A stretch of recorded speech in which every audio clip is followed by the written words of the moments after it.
So good morning everyone, right? So we were discussing about heat of reaction, right? I'm sorry.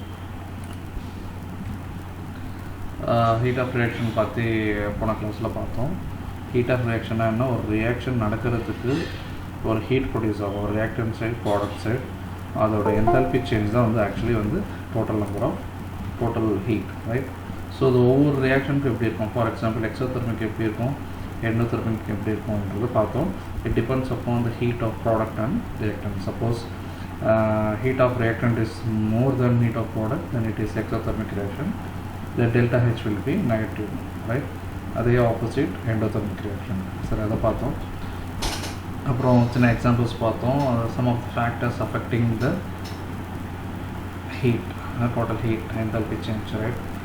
அது allotropic ஃபார்மாக இருந்தாலும் சரி, physical ஸ்டேட்டாக இருந்தாலும் சரி, அது மாறும்போது ஒரு பர்டிகுலர் ரியாக்ஷனுக்கு என்தால்பி சேஞ்ச் வேல்யூ மாறும், ரைட்? அண்ட் சொல்யூஷன்ஸ் மாறினாலும் என்தால்பி சேஞ்ச் வேல்யூ மாறும். And more important is temperature ப்ரெஷர்ன்ற வேரியபிளாக சேஞ்ச் ஆச்சுன்னா கண்டிப்பாக என்தால்பி சேஞ்ச் வந்து கண்டிப்பாக மாறும். At a constant, for example temperature 298 kelvin, pressure atmospheric pressure, suppose solution use பண்ணால் 1 மோலாரிட்டி இருந்துச்சுன்னா, இந்த கண்டிஷனில் ஒரு ரியாக்ஷன் நடந்துச்சுன்னா அதுக்கு ஒரு ஹீட் இருக்கும். அந்த ஹீட் தான் வந்து standard heat of that reaction, right? So standard heat of the reaction is nothing but reaction happening at temperature, atmospheric temperature, pressure, atmospheric pressure. If the solution is known, it has 1 molarity. So it is called as standard heat of reaction. It is denoted as delta H naught, right? மேலே வரும், முட்டை வரும், right? ஓகேவா? Standard என்தால்பியோட value 0 எதுக்கெல்லாம், naturally occurring எலமெண்ட்ஸ்க்கு எல்லாமே 0 தான். Hydrogen, oxygen, chlorine, etc., right? It is assumed to be the enthalpy value is equal to 0 for naturally occurring elements, right? So enthalpy of formation பார்த்தோம். enthalpy of formation என்ன ஆகும், amount required or absorbed or released when 1 mole of that compound is formed. 1 mole வந்து product சைடில் இருக்கணும், அதுக்கு என்ன value வருமோ அதுதான் வந்து enthalpy of formation. Simply the enthalpy change delta H will be always equal to delta H of formation, right? Okay, அது பார்த்தோம். அப்புறம் சின்ன சின்ன எக்ஸாம்பிள்ஸ் பார்த்தோம். அண்ட் வேறு என்ன பார்த்தோம், இந்த எக்ஸாம்பிளோட பார்த்தோம், ரைட்? ஓகே, சில ஃபார்முலாஸ் யூஸ் பண்ணி வேல்யூலாம் ஃபைண்ட் பண்ணோம். Enthalpy of combustion, enthalpy of கம்பஷனும் பார்த்தோம். கம்பஷன்னா just any element is reacting with oxygen is called as a combustion reaction. அது ஃபுல்லாக கம்பஸ்ட் ஆகிருக்கா இல்லை பார்ஷியலாக கம்பஸ்ட் ஆகிருக்கான்னு நமக்கு எப்படி தெரியும்னா, ஒரு பர்டிகுலர் கண்டிஷன் வச்சு தான் நம்ம வந்து அசியூம் பண்ணிக்குவோம், right? And some of the எக்ஸாம்பிள்ஸ்லாம் பார்த்தோம். அண்டு கலரிஃபிக் வேல்யூ பற்றி பார்த்தோம். ஒரு ஒரு ஒரு ஒரு காம்பவுண்டோட கலரிஃபிக் வேல்யூ எதை டிபெண்ட் பண்ணியிருக்குன்னா, number of grams of that total compound, சரி? இப்போ மீத்தேன் எடுத்துக்கிட்டிங்கன்னா மீத்தேனோட இது மட்டும் கேல்குலேட் பண்ண முடியாது. Individual gram amount of energy release by 1 gram fuel எத்தனை கிராம்ஸ் இருக்குன்றது இந்த டோட்டல் காம்பவுண்டில் பார்க்கணும், சரியா? இது 1 மோல் இருக்குது, பட் நான் 1 கிராமில் பார்க்கணும், ஈச் கிராம்ஸில் பார்க்கணும், ரைட்? அப்படியே ஒரு எக்ஸாம்பிள் பார்க்கலாம், ஓகே? அதுக்கப்புறம் இன்னொரு ஃபார்முலா, இன்னொரு ப்ராப்ளம் ஒன்று பார்த்தோம். And next is enthalpy of phase change. ஏன் என்தால்பி ஆஃப் இத்தனை படிக்கிறோன்னா, ஒவ்வொரு ரியாக்ஷனுக்குமே என்தால்பி வேல்யூ தான் நம்ம முக்கியமாக நம்ம ஃபைண்ட் பண்ண வேண்டியதாக இருக்கும். ஃபார் எக்ஸாம்பிள் ஹீட் இல்லாமல் நம்ம வந்து ஒரு ரியாக்ஷன் நடக்காது. Obviously thermodynamics deals with heat, right? An important variable is your temperature and pressure. Every metallurgical reaction involves heat, right? Without heat there is no thermodynamic processes happening. So enthalpy of phase change இங்கே ஏன் பார்க்கலாம், obviously when temperature or any heat is formed, the phase change is occurring, right? ஒரு லிக்விட்லேருந்து சாலிடோ, சாலிட்லேருந்து கேஸோ, லிக்விட்லேருந்து டேரெக்டாக கேஸோ, ஒரு சாலிட்லேருந்து டேரெக்டாக கேஸோ வந்து இந்த மாதிரி ஃபேஸ் சேஞ்சஸ் வந்து நடக்குது. எப்போனா whenever a reaction is happening. So whenever a thermodynamic process is happening, the phase change is also happening. அப்படி பார்க்குறது தான் இந்த ஃபஸ்ட் ஒன்று என்தால்பி ஆஃப் ஃபியூஷன். ஃபியூஷன் வந்து பார்த்தோம்னா லிக்விட் வந்து சாலிடாக ஒரு ரியாக்ஷன் நடக்குது, லிக்விட் வந்து ஒரு சாலிட் ரியாக்ஷன் நடக்குது. Say for example delta H value of that particular reaction same as like this. Delta H of any reaction is equal to that delta H of formation. The change in enthalpy is nothing but change in enthalpy of formation. அதே மாதிரி தான் எந்த enthalpy value இருக்குதோ அதோட fusion-ஓட இது வந்து same will be the enthalpy value, right? So delta H for particular reaction is equal to delta H of fusion. So for example, if you see hydrogen oxide, 1 mole of hydrogen oxide, இது வந்து லிக்விட்லேருந்து solid பண்ணும். ஓகேவா? லிக்விட்லேருந்து solid பண்ணுறோன்னா you need some energy, right? Delta H value பார்த்தீங்கன்னா -1.44 kilo calorie. Okay, so it is an exothermic reaction, right? Energy is being released, right? So liquid in the solid is energy release, whereas your solid in the liquid we need some energy to make it to liquid. So it is an endothermic reaction. Energy is absorbed here, another delta is very positive. So depending upon the phase change, the delta H value is varied. This reaction liquid in solid delta H value minus, solid in liquid simply it is positive. So the value of enthalpy is nothing but the value of enthalpy of fusion. Okay, so adhe madri vaporization na water lende direct gas liquid lende gas ah form agum. Adu pathina delta H value of vaporization, for example water irukna, it is plus 10.5 kilo calorie. Okay, so adhe condensation, it requires some it releases actually, right? Releases energy gas lende liquid ah convert pannu release agudhu. Adhe pathina delta H is equal to -10.5 kilo calorie, right? So it depends upon the phase change. Enthalpy value வந்து மாறுனா கண்டிப்பா வந்து value மாறும், right? இங்க plus இருந்தது இங்க minus ஆகும். So for all this phase changes, fusion, vaporization, condensation, sublimation எல்லாமே சம்பந்தப்பட்ட அந்த enthalpy changes தான் வந்து நம்ம enthalpy of phase changes சொல்லுவோம், right? So simply the enthalpy value will be equal to the enthalpy value of that formation. It may be fusion or it may be vaporization or condensation or anything. So enthalpy of sublimation, இப்போ பார்த்தீங்கன்னா sublimation ஆன சாலிட்லேருந்து டைரெக்டாக வந்து ஒரு vapour போகிறது, right? So it will not happen directly solid to vapor, from solid to liquid, liquid to vapor. It happens in steps, step by step ஆக நடக்கும். So இதோட enthalpy value பார்த்தீங்கன்னா enthalpy of sublimation is nothing but enthalpy of liquid formation and enthalpy of vapor formation. That liquid formation and melting. Addition of these two enthalpy values nothing but here it is sublimation. So sublimation will be equal to melting plus vaporization. The value of delta H for sublimation is nothing but the delta H value of melting and delta value of vaporization, boiling. So எந்த reaction ஒன்று எடுத்துக்கோங்க. இப்போ வேப்பர்லேருந்து solid லிக்விட்னா vapour will be equal to liquid plus solid. So liquid எடுத்திங்கன்னா லிக்விட்லேருந்து நீ solid பண்ணோன்னா liquid plus liquid is equal to vapour plus solid. அந்த மாதிரி any one formation is will be equal to other two formation of the enthalpy value, right? So enthalpy change அது ஈஸியாக வந்து நம்ம எப்படி கண்டுபிடிக்கணும்னா ஒரு 3 ஸ்டெப்பில் நடக்குதுன்னா அந்த 2 சம்மேஷனோட enthalpy value தான் அந்த ஃபார்மேஷனோட value. Okay, right? So this is actually this concept is nothing but your Hess law. This is your starting of your Hess law. Whenever the phase change happening in 2 to 3 steps, the Hess law is actually it shows its concept, right? So what is Hess law actually? So consider a reaction. Suppose a reaction is A to B, a reactant and the product produce, and A to C, right?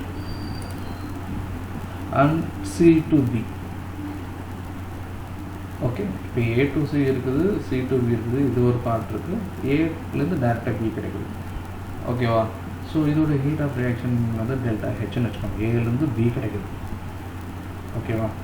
இது வந்து delta H வச்சுக்கோங்க. ஏலேருந்து C கிடைக்குது, அதுக்கு delta ஹெச்1 வச்சுக்கோங்க. சிலேருந்து B கிடைக்குது, delta ஹெச்2. So இது பார்த்தீங்கன்னா ஏலேருந்து B டைரெக்டாக கிடைச்சது. பட் இங்கே பார்த்தீங்கன்னா ஏலேருந்து சி கிடைக்குது, சிலேருந்து பி கிடைக்குது. ஸோ 2 ஸ்டெப்ஸ் இருக்குது. இது ஒரே ஸ்டெப்பில் கிடைக்கிற ரியாக்ஷன், இது 2 ஸ்டெப்ஸ். இந்த வேல்யூவோட என்தால்பி வேல்யூ என்னென்னா delta H will be equal to the summation of these 2 reaction. இதுவும் ஏலேருந்து தானே பி கிடைக்குது. இந்த ரெண்டு ரியாக்ஷன் பார்த்தீங்கன்னா ஏலேருந்து பி கிடைக்குது. எப்படி? But in steps A to C and C to B.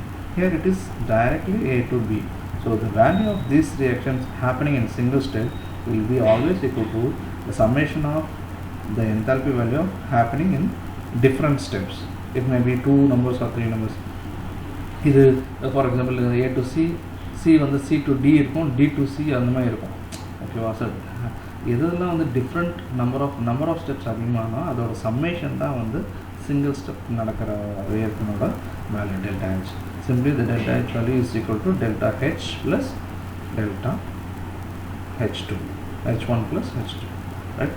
So it does not change with number of steps. என்ன தான் நம்பர் ஆஃப் ஸ்டெப்ஸ் மாறினாலுமே இந்த வேல்யூ சப்போஸ் 10ன்னா இதை எல்லாமே ஆட் பண்ணிங்கனாவும் அதே வேல்யூ தான் வரும், ஓகேவா? So for example if you see carbon plus oxygen gives carbon monoxide. Del H value, for example, it is being exothermic reaction minus X ன்னு வச்சுக்கோங்களேன்.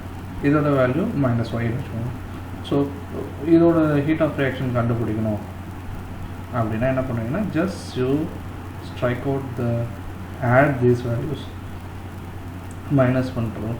CO cancel ஆகிடுது. Carbon plus oxygen gives CO2.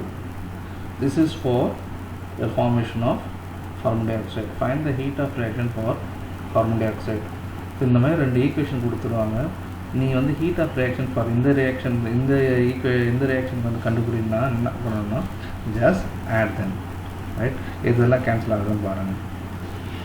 Minus போட்டு பண்ணிங்கன்னா simply CS solid plus oxygen gives CO2.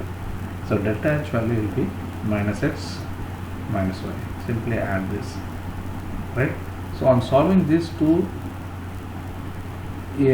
reactions which is happening in 2 steps, this value will be equal to the summation of these 2 values, right?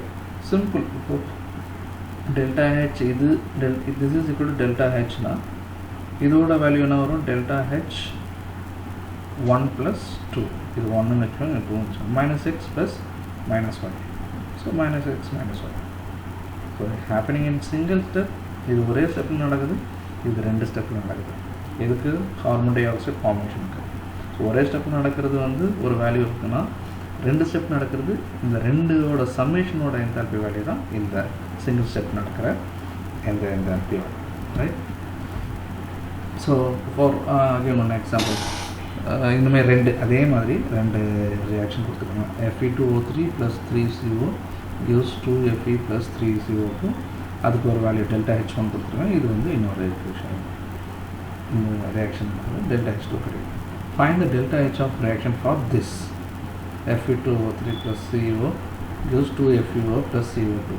நீங்கள் என்ன வேணால் பண்ணிக்கலாம், அதை add பண்ணிக்கலாம், minus பண்ணிக்கலாம், into 2 multiply பண்ணிக்கலாம், 3 மல்டிப்ளை பண்ணிக்கலாம், 1 மல்டிப்ளை என்ன வேணால் பண்ணிக்கலாம். It is like 2 equations, solving 2 equations. So find delta H of reaction. So நம்ம required equation இதுதான். இந்த reaction கொண்டு வரணும், ஓகேவா? இந்த reaction கொண்டு வரணும்னா என்ன பண்ணலாம்னா ஃபர்ஸ்ட் Fe2O3 இருக்கணும், எஸ் ரைட்? Fe2O3 + 3CO எழுதிட்டீங்க, ரைட்? ரைட் ஹேண்ட் சைடில் உங்களுக்கு வந்து FeO வரணும், ரைட்? ஆனால் இந்த பக்கம் எதுவுமே இல்லை. என்ன பண்ணால் வருதுன்னு பார்ப்போம். சப்போஸ் ப்ளஸ் பண்ணால் வருதா? ப்ளஸ் பண்ணால் வரணும். Fe2O3 + FeO + 4CO இங்கே 4CO வந்துருக்கணும், ரைட்? ஸோ ப்ளஸ் பண்ணால் வராது, மைனஸ் பண்ணி பார்த்தா என்ன வருதுன்னு பார்ப்போம். மைனஸ் பண்ணி பார்த்தா Fe2O3 minus, right, correct. But ஆனால் the number of carbon monoxide is vary. So அந்த மாதிரி 1 2 ஃபார் எக்ஸாம்பிள் செகண்ட் ரியாக்ஷனை 2ஆல் மல்டிப்ளை பண்ணி மைனஸ் பண்ணுங்கள். 2FeO + 2CO + 2Fe + 2CO2. அதை மைனஸ் பண்ணி பார்த்தீங்கன்னா Fe2O3 - 2FeO இது கேன்சல் ஆகிடும், 1CO தான் வரும். இது ரெண்டுமே கேன்சல் ஆகிடும், 2Fe 2Fe அண்ட் 1CO2. இங்கே -2FeO இருக்கும், அது வந்து இந்த பக்கம் வந்துடும். So Fe2O3 plus CO2 plus 2FeO. So இந்த ஈக்குவேஷன் வந்துடுச்சு. So you can do what ever you want. You just add to this add these equations, subtract or multiply or whatever you want, but it has to be balanced. இங்கே ஒரு 2 multiply பண்ணிங்கன்னா 2FeO 2CO எல்லா எலமெண்ட்டுக்குமே அது வந்து applicable ஆகும். நீங்கள் already equations எல்லாம் பார்த்துருப்பீங்க, அந்த ஈக்குவேஷன்ஸ் எடுத்து நீங்கள் சால்வ் பண்ணியிருப்பீங்க, அதே மாதிரி தான். ஸோ அந்த மாதிரி பண்ணும்போது இந்த ரியாக்ஷன்ஸ் நமக்கு வந்துடுச்சு, right? So it is nothing but you have to minus this. So minus பண்ணால் தான் வந்து மைனஸ் பண்ணி வருது. எப்படி? -26 kg -2 ஏன்னா 2 டைம் மல்டிபிள் பண்ணியிருக்கோம், சரியா? So ΔH1 is ΔH is equal to ΔH1 minus 2 into ΔH2, right? இங்கே 2 டைம்ஸ் நம்ம இது பண்ணியிருக்கோம், சரியா? ஸோ சம்மேஷன் ஆஃப் பண்ணுறதுனால இங்கே வந்து ΔH1 ப்ளஸ் H2, இங்கே மைனஸ் கொடுக்கறதுனால இங்கே மைனஸ் வந்துடும். So ΔH1 minus 2 into ΔH2. So ΔH1 எவ்வளோ நமக்கு தெரியும், -26 and 16 is here and 2 into 16 32, minusum plus ஆகி 32, and the value is ΔH is equal to plus 6 kilojoule, right? So whenever you want to find the ΔH of reaction, enthalpy for a reaction, enthalpy of reaction இந்த மாதிரி கொடுத்துட்டாங்கன்னா ஒரு single step நடக்கிறது, ஹெஸ்லாவை சொல்கிறேன்.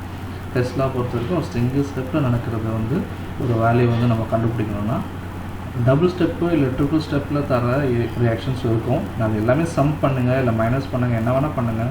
when you do in that way, that value will be equal to this ΔH, right? Single step நடக்கிறது வந்து that will be equal to the summation of happening in different number of steps, right? இதுக்கு தான் அந்த இது பண்ண.